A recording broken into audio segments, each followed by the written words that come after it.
This channel does not promote any violent, harmful, or illegal activities. All content provided by this channel is meant for an educational purpose only. Nabanna অভিযানের ডাক বঞ্চিত চাকরি প্রার্থী এবং চাকরিহারাদের বড় খবর এই মুহূর্তে 21 এপ্রিল নবান্ন অভিযানের ডাক দিয়েছেন চাকরিহারাদের একাংশ। বড় খবর এই মুহূর্তে যোগ্য অযোগ্যদের আলাদা করা গেল না কেন প্রশ্ন করছেন চাকরিহারারা। সরকারের উপর চাপ বাড়াতে এবার রাস্তায় নেমে আন্দোলন চাকরিহারাদের। বড় খবর এই মুহূর্তের বড় খবর 21 এপ্রিল নবান্ন অভিযানের ডাক দিয়েছেন চাকরিহারাদের একাংশ। যোগ্য অযোগ্যদের কেন আলাদা করা গেল না প্রশ্ন তুলছেন চাকরিহারারা। বড় খবর।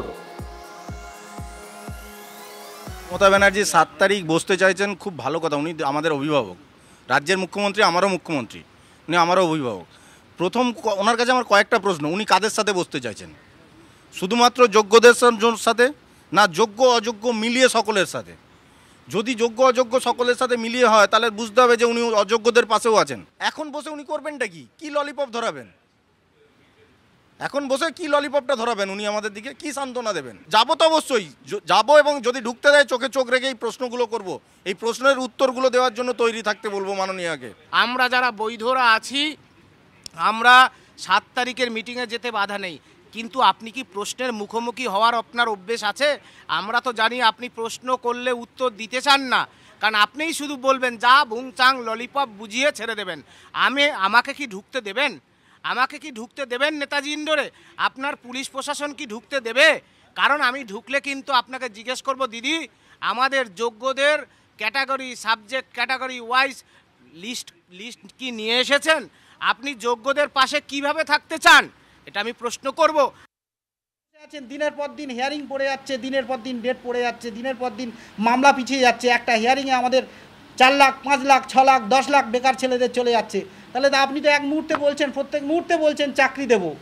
তাহলে আপনি কেন অ্যাডভোকেটদের বলছেন না, এজিকে বলছেন না যে মামলা শেষ করুন? আপনি কেন প্রধান বিচারপতিকে চিঠি লিখছেন না? আপনি কেন আমাদের হাইকোর্টের প্রধান বিচারপতিকে বলছেন না যে মামলাগুলো ফার্স্ট লিস্টে আনুন? আমাদের মামলা তো একার মামলা নয়, আমাদের মামলা গ্রুপ মামলা, মানে 2009 আপার প্রাইমারি SLST সবারই মামলা, পিএসসি। তাহলে এতগুলো মঞ্চের যে মামলা, আপনি যদি দায়িত্ব নেন তাহলে 10 মিনিটে সমাধান হতে পারে। আপনার কাছে পৌঁছাতে পারছি না, যখনই যাচ্ছি লালবাজার, যখনই যাচ্ছি অ্যারেস্ট করে দিচ্ছেন। তাহলে যদি না দেন তাহলে ঘোষণা করে দিন যে এই প্যানেলগুলো ক্যান্সেল, বাতিল, এই প্যানেলগুলো আর দেওয়া হবে না। তাহলে আমরা দ্বিতীয় দিন এই রাজপথে নামবো না। আমরা মমতা ব্যানার্জি বা আমাদের মুখ্যমন্ত্রী বা শিক্ষামন্ত্রীকে বলে দেব যে যারা আপনার দেয়াল লিখছে আপনি তাদেরই দিন, আমাদের দিতে হবে না। আমরা এই চাকরি টাকা বা আমাদের এই যোগ্য চাকরি আপনাদেরকে বিসর্জন দিয়ে দিলাম। আমরা কোনো রাজনীতি করতে আসিনি, আমরা চেয়েছি যোগ্য অধিকার ছিনিয়ে নিতে। 26,000 বাতিল গেছে, আরও কয়েক হাজার বাতিল যাবে। এরপরে লাইন দিয়ে মামলার অর্ডার হবে, 8 তারিখে অর্ডার হবে। আশিসদা বলেছেন একটা ডাক দিচ্ছি, আমরা বলবো 1 বৈশাখ পর্যন্ত আমরা সবাই ওয়েট করব। সুমন মহাপাত্র আমাদের সঙ্গে রয়েছেন, আমাদের সহকর্মী। যাব সুমনের কাছে। সুমন, যারা সাংবাদিক বৈঠক করছিলেন তাদের ব্যানারে দেখলাম একটা নির্দিষ্ট মঞ্চের কথা লেখা আছে। এই মঞ্চের মধ্যেই কি রয়েছেন ওই 26,000 চাকরি প্রার্থী, নাকি এদের মধ্যেও কোনো ভাগ হয়ে গেছে? আমি তোমাকে বলে রাখি, এই যে হোয়াইট চ্যানেলে যতদিন সুপ্রিম কোর্টে হিয়ারিং চলছিল ততদিন যোগ্য চাকরিহারারা বসেছিলেন, দিন রাত জেগেছেন। তাদের মঞ্চের নাম যোগ্য চাকরিরত অধিকার মঞ্চ। সেই মঞ্চের কনভেনারের নাম হচ্ছে মেহবুব এবং চিন্ময় মণ্ডল। তারা এখন দিল্লিতে রয়েছেন, আইনি পরামর্শ দিচ্ছেন কিভাবে এগিয়ে যাওয়া যায়, কিভাবে রিভিউ পিটিশন দাখিল করা যায়। অন্যদিকে ডিএ মঞ্চ, যে সংগ্রামী যৌথ মঞ্চ, সেই সংগ্রামী যৌথ মঞ্চের বেশ কয়েকজন পার্ট রয়েছেন যারা শিক্ষকরত অবস্থায় যখন পড়াচ্ছিলেন, শিক্ষকতা করছিলেন, তখন ডিএর দাবিতে তারা এই মঞ্চের সঙ্গে সংযুক্ত হয়েছিলেন।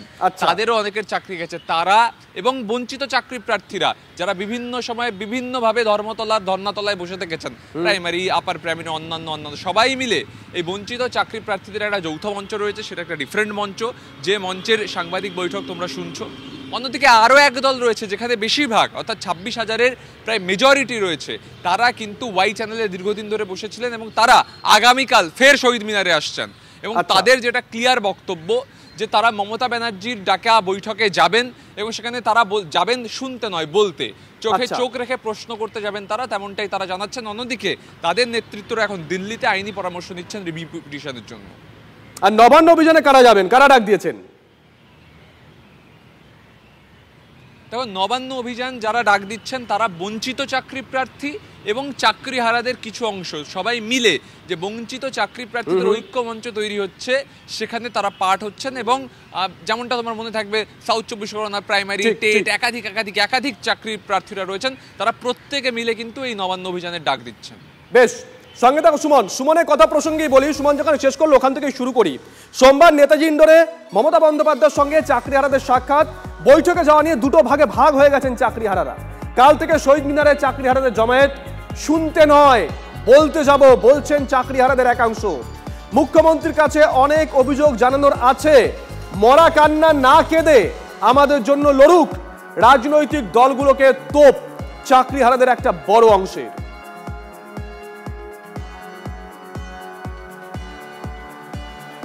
আমরা যাবার সম্ভাবনা যে কথা, সেই যাওয়ার সম্ভাবনার দিকেই অনেকে মতামত দিচ্ছেন যে হ্যাঁ যাওয়া হোক, কিন্তু যাওয়া হচ্ছে মানে যে উনি যেটা বলবেন সেটা আমরা আপ্লুত ভাবে শুনতে যাচ্ছি বা এখন আমরা কিন্তু বলতে যাচ্ছি, শুধু বলতে যাচ্ছি না, আমরা কিন্তু কিছু চ্যালেঞ্জ করতে চাইছি গভর্নমেন্টকে, পরিষ্কার কথা। হ্যাঁ, যদি যাই আর কি। বিকাশ রঞ্জন ভট্টাচার্য, ফিরদৌস শামীমরা মিডিয়াতে এক কথা বলেন আর হচ্ছে নিউজ কোর্টে গিয়ে আর এক কথা বলেন। কোনো সময় সেগ্রিগেশন চেয়েছেন তারা তো সেগ্রিগেশন করেনি। মরা কান্না তো বাইরে অনেকেই কাঁদছেন।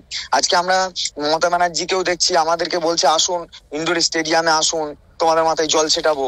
আমরা শুভেন্দু অধিকারীকেও দেখছি, তিনি আমাদের বিধানসভা শেষ করে উনি ক্ষমতায় আসবেন, তারপরে আমাদেরকে জাজমেন্টে নিয়ে যাবেন। রাজনৈতিক ভাবে তারা তাদের যে সমস্ত এজেন্ডা গুলোকে বাস্তবায়িত করার জন্য জনসম্মুখে মরা কান্না কেঁদে যেমন ভাবে তারা ভোট চাওয়ার সময় করে, সেইগুলো এখন এখানে করতে চাইছে। নাটকবাজি হচ্ছে এটা।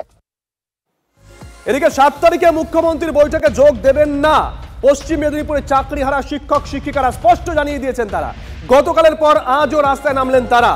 পশ্চিম মেদিনীপুর জেলায় প্রায় 1,300 জনের মতন চাকরিহারা শিক্ষক শিক্ষিকা রয়েছেন। তাদের মধ্যে বেশ কিছু শিক্ষক শিক্ষিকা একত্রিত হয়ে এদিন পথে নামেন। মেদিনীপুর শহরে কলেজ মাঠে জেলার চাকরিহারা শিক্ষক শিক্ষিকারা একত্রিত হন। রিং রোড জুড়ে একটি প্রতিবাদ মিছিল করে জেলা শাসকের কার্যালয়ের সামনে রাস্তায় বসে তারা অবস্থান বিক্ষোভে সামিল হন।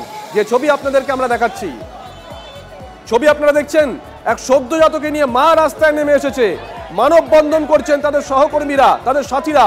দেখুন এই ছবি, আজকের ছবি, জেলা শাসকের দপ্তরের সামনে ছবি পশ্চিম মেদিনীপুরে। কোনো মতেই যাব না, কারণ মুখ্যমন্ত্রী ওই দিন উনাদের যাদেরকে টাকা দিয়ে চাকরি দিয়েছেন সেই সমস্ত অযোগ্য প্রার্থীদেরকে ওইখানে ডেকে উনাদেরকে যাতে ও দলের সান্নিধ্যে আনা যায়, এর আবার পূর্ব পরিকল্পনা আগে থেকে করা আছে এবং সেই পরিকল্পনা মতেই উনি হাঁটছেন। বিভিন্ন রাজনৈতিক নেতাদের নোংরা রাজনীতি আমাদেরকে আজকে রাস্তায় নামতে বাধ্য করিয়েছে। আমরা ওই রাস্তা থেকেই আমাদের বাঁচার রাস্তাটাকে খুঁজব। হ্যাঁ, ভরসা রেখেছি, তবে শুধু মুখের আশ্বাসে ভরসা রাখতে পারছি না। আমাদেরকে স্ব পদে সম্মানে পুনর্বহাল করা হোক, তবেই ভরসা থাকবে।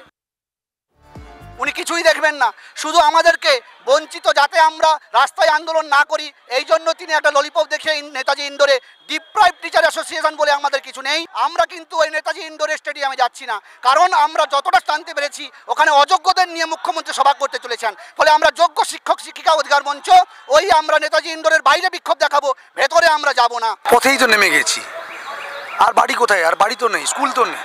সেকেন্ড হোম বলেছিলাম স্কুল, সেটাই তো আমাদের কাছে নেই, তা আমরা কোথায় থাকবো?